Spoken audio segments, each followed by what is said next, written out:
जय Hind and welcome to total beings. Classification of soils खत्म हो गया है। चैप्टर 1 का last topic soil erosion and soil conservation पढ़ेंगे आज।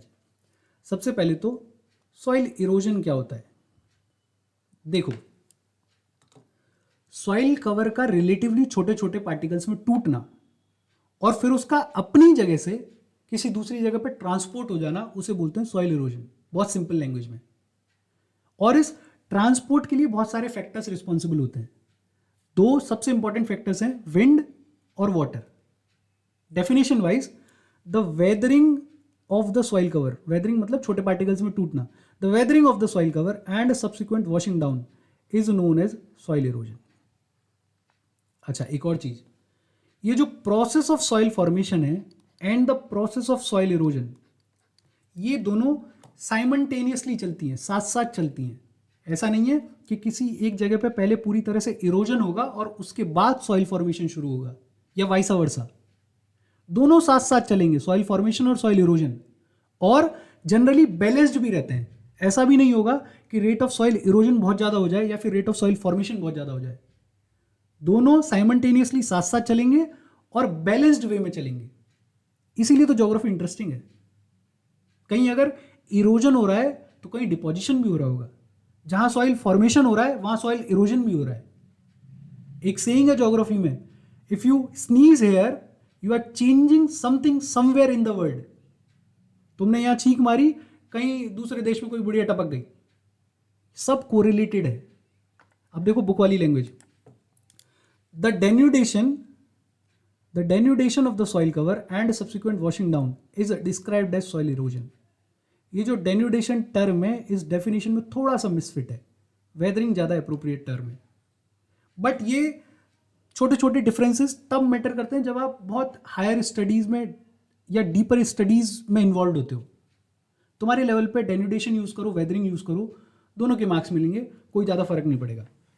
अच्छा, सॉइल इरोजन हो रहा है तो कुछ कॉजेज होंगे सॉइल इरोजन के, कुछ मैन मेड कॉजेज हैं और कुछ नेचुरल कॉजेज हैं। मैन मेड कॉजेज में पहला है डिफॉरेस्टेशन, पेड़ काटे जा रहे हैं, पॉपुलेशन बढ़ रही है, सेटलमेंट के लिए जगह चाहिए, फैक्ट्रीज लगाने के लिए जगह चाहिए, एग्रीकल्चर के लिए और ज़्यादा जगह चाहिए, और कैटल को फीड करने के लिए भी जगह चाहिए, तो फॉरेस्ट काटे जा रहे हैं। सॉल्यूशन क्या है? एफॉरेस्टेशन, पेड़ लगाओ। यहीं साइड में लिख लेते हैं, सॉल्यूशंस क्या है? एफॉरेस्टेशन, पेड़ लगाओ। दूसरा कॉज क्या है? दूसरा कॉज है ओवर ग्रेजिंग। एक तो यूज कैटल पॉपुलेशन, ऊपर से ग्रेजिंग ग्राउंड्स की कमी। हम कैटल को प्रॉपरली फीड नहीं कर पा रहे हैं, उसकी वजह से क्या होता है कि कैटल को जहाँ पे भी घास फूस मिलती है वो उसको जड़ तक से उखाड़ लेती है। मिट्टी उखड़ गई, सॉइल इरोजन हो जाएगा। ओवर ग्रेजिंग कॉज है। सॉल्यूशन क्या है? Proper management of grazing grounds, या फिर ये भी कह सकते हैं increasing the number of grazing grounds. Number को भी बढ़ाओ और प्रॉपरली मैनेज भी करो। तीसरा कॉज क्या है? डिफेक्टिव मेथड्स ऑफ फार्मिंग, जैसे ओवर इरिगेशन, जैसे over use of chemicals in fertilizers. और एक अभी अपन आगे देखेंगे, प्लोइंग को भी, हल को भी अगर प्रॉपरली नहीं लगाया जाए तो भी सॉइल इरोजन होता है। सॉल्यूशन क्या है? Using modern techniques of farming, जैसे drip irrigation, sprinkler irrigation, ploughing के जो न्यू मॉडर्न मेथड्स हैं उनको यूज करना। चौथा कॉज है कंस्ट्रक्शन एंड माइनिंग।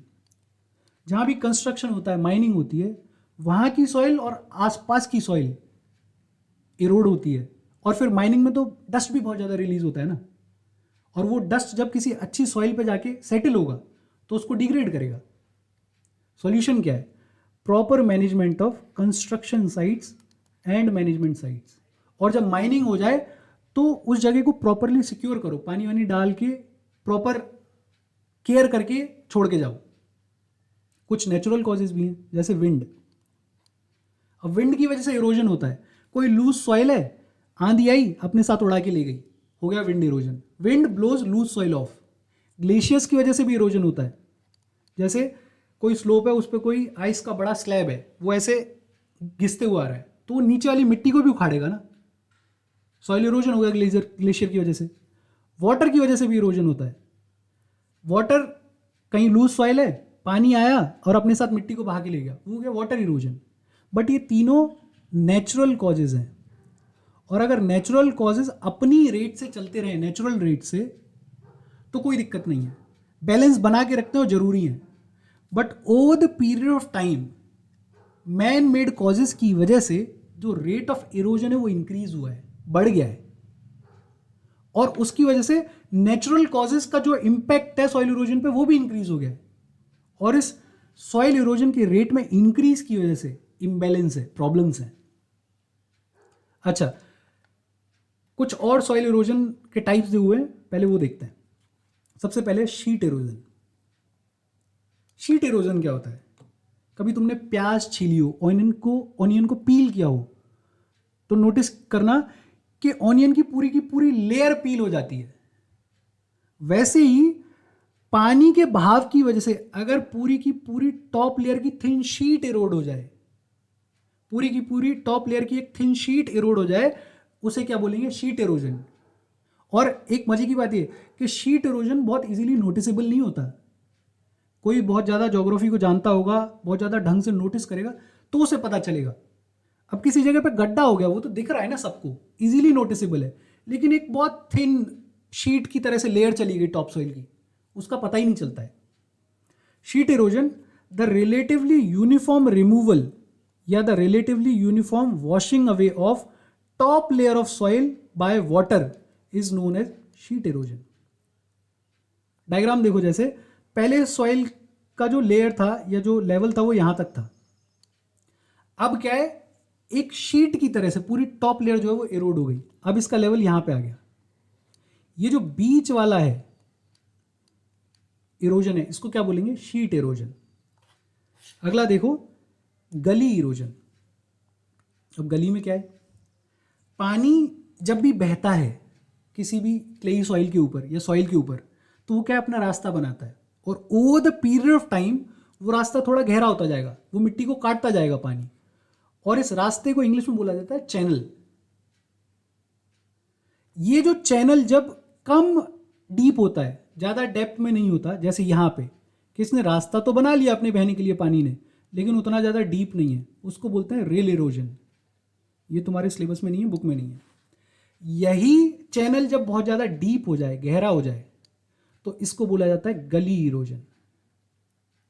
देखो, the running water cuts through the clayey soil and makes deep channels known as gullies. अच्छा, अब ये गड्ढे हो गए, ये गलीज बन गई इस लैंड में, अब ये लैंड कल्टीवेशन के लिए सही है क्या? ऑब्वियसली नहीं है।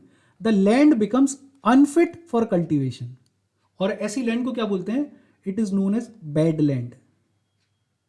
चंबल की घाटी में बैड लैंड को बोला जाता है रिवाइन। क्या बोलते हैं? रिवाइन।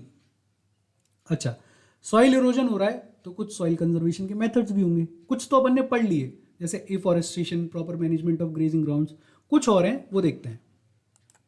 सबसे पहला है contour ploughing. Ploughing along the contour lines can decelerate the flow of water down the slopes. देखो कॉन्सेप्ट क्या है, ये कोई माउंटेन का स्लोप है, अब आपको प्लो करना है, हल लगाना है, और आप हल ऐसे लगा दो, ऐसे प्लो कर दो, तो वाटर का जो फ्लो है उसको रेस्ट्रिक्ट करने के लिए कुछ नहीं है, पूरी स्पीड से आएगा पानी और मिट्टी को साथ बहा ले जाएगा। लेकिन अगर आपने प्लोइंग ऐसे की है, 90 डिग्री पे की है वाटर के फ्लो के, तो इस वाटर के फ्लो में कुछ तो रुकावट आएगी, और कुछ रुकावट आएगी तो सॉइल इरोजन भी कुछ कम होगा। इसी को बोलते हैं कॉन्टोर प्लोइंग, मतलब वाटर के फ्लो के 90 डिग्री में प्लो करना। जैसे इस डायग्राम में क्या हुआ है कि वाटर का फ्लो तो होगा ये, लेकिन प्लो कैसे किया हुआ है? ऐसे। और कॉन्टोर लाइंस क्या होती हैं? ये जो टर्म है कॉन्टोर लाइंस, कॉन्टोर लाइंस होती हैं इक्वल एलिवेशन के पॉइंट्स, सरफेस से इक्वल एलिवेशन के पॉइंट्स को बोलते हैं कॉन्टोर लाइंस। जैसे ये सरफेस है, ठीक है ना? अब यहां से मान लो तुम्हें 10 मीटर नापना है, तो इस पॉइंट से 10 मीटर यहां है, इस पॉइंट से 10 मीटर यहां है। डायग्राम पे मत जाना, कॉन्सेप्ट समझो। इस पॉइंट से 10 मीटर यहां है, इस पॉइंट से, मतलब जहां भी 10 मीटर है उन सारे डॉट्स को ज्वाइन करके एक लाइन बना दो। इक्वल एलिवेशन कि पॉइंट्स पे जो लाइन ड्रॉ की जाती है उसे बोलते हैं कॉन्टूर लाइंस। अब देखो आगे अगला मेथड क्या है, स्ट्रिप क्रॉपिंग। स्ट्रिप क्रॉपिंग में क्या होता है कि ऐसे स्ट्रिप्स में डिवाइड कर दिया जाता है फील्ड को। एक स्ट्रिप ये हो गई, दूसरी स्ट्रिप ये हो गई, तीसरी स्ट्रिप ये हो गई, और इन दोनों स्ट्रिप्स में अलग अलग क्रॉप्स लगाई जाएगी। यहाँ पे क्रॉप ए लगा दी, यहाँ पे बी लगा दी, यहाँ पे फिर से ए लगा दी या सी लगा दी, मतलब अलग अलग। उससे क्या होगा कि एक स्ट्रिप में थोड़ा बड़ा पेड़ होगा, एक में छोटा होगा, जिसकी वजह से क्या होगा कि जो विंड का फ्लो है वो टूटेगा। बड़ा पेड़ जो है वो विंड के फ्लो को तोड़ेगा, छोटे पेड़ तक नहीं आने देगा। Large fields are divided into strips. The strips of grass are left to grow between the crops. This breaks up the force of the wind. Strip cropping हालांकि सॉइल कंजर्वेशन के मामले में बहुत सिंपली ऐसे एक्सप्लेन की जाती है, लेकिन स्ट्रिप क्रॉपिंग फर्टिलिटी के हिसाब से भी की जाती है। जैसे यहाँ पे कोई एक ऐसी क्रॉप लगा दी जो ऐसे न्यूट्रिएंट्स रिलीज करती है जो इस क्रॉप के फायदे की हैं, और ये वाली क्रॉप ऐसे न्यूट्रिएंट्स रिलीज करती है जो इस क्रॉप के फायदे की हैं। तो दो काम हो गए, एक तो ये दोनों क्रॉप्स एक दूसरे को सपोर्ट कर रही हैं, और दूसरा सॉइल इरोजन को नहीं होने दे रही हैं, बिकॉज विंड का जो फ्लो है उसको रोक रहा है। अगला देखो, टेरेस कल्टीवेशन। टेरेस कल्टीवेशन में क्या होता है, माउंटेन का स्लोप है, अब उस स्लोप पे अगर आप कल्टीवेशन करोगे तो इरोजन बहुत इजीली होगा क्योंकि स्लोप है। अब अगर इस स्लोप पे आप ऐसे टेरेस बना दो, ये जो टेरेस बना हुआ है ये सरफेस बना दिया, अब इस सरफेस पे अगर आप कल्टीवेशन करोगे तो जो इरोजन है वो थोड़ा रेस्ट्रिक्ट हो जाएगा, वो थोड़ा कम हो जाएगा। Steps can be cut out on the slopes making terraces. Terrace cultivation restricts erosion. अगला देखो, शेल्टर बेल्ट्स। शेल्टर बेल्ट्स होता है, ये कोई फील्ड है, ये कोई फील्ड है, इस फील्ड के चारों ओर तुमने पेड़ लगा दिए। अब इन पेड़ों से क्या होगा, इन पेड़ों से ये होगा कि विंड जो आ रही है उसकी स्पीड रेस्ट्रिक्ट होगी। सपोज करो यहां से विंड आ रही है, अगर ये पेड़ नहीं होते तो विंड बहुत स्पीड से खेत के ऊपर से निकल जाती और इरोड करती मिट्टी को। अब इन पेड़ों की वजह से क्या होगा, ये विंड की स्पीड थोड़ी रेस्ट्रिक्ट हो जाएगी, थोड़ी कम हो जाएगी। कम हो जाएगी तो सॉइल इरोजन कम होगा। Planting lines of trees to create shelter also works in similar ways. Rows of such trees are called shelter belts. अच्छा, शेल्टर बेल्ट्स का सबसे ज्यादा काम होता है डेजर्ट्स में, स्टेबलाइजेशन ऑफ डेजर्ट्स में, स्टेबलाइजेशन ऑफ डेजर्ट्स या फिर स्टेबलाइजेशन ऑफ सैंड ड्यून्स। देखो होता क्या है, ये सपोज करो कोई जगह है, इस जगह में यहां तक डेजर्ट है और यहां पे ये जो है ये फर्टाइल लैंड है।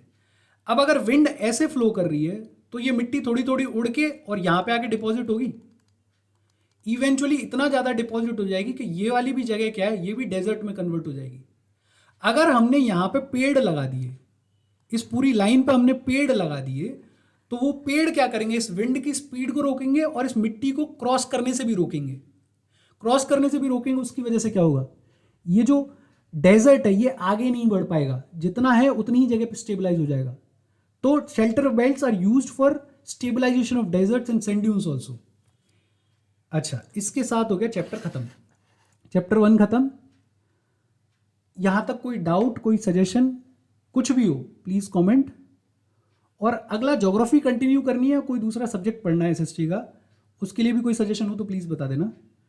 बाकी बस अपना ध्यान रखो, माता पिता का ध्यान रखो, सब्सक्राइब कर लो अगर कंटेंट अच्छा लग रहा हो तो। Thank you very much.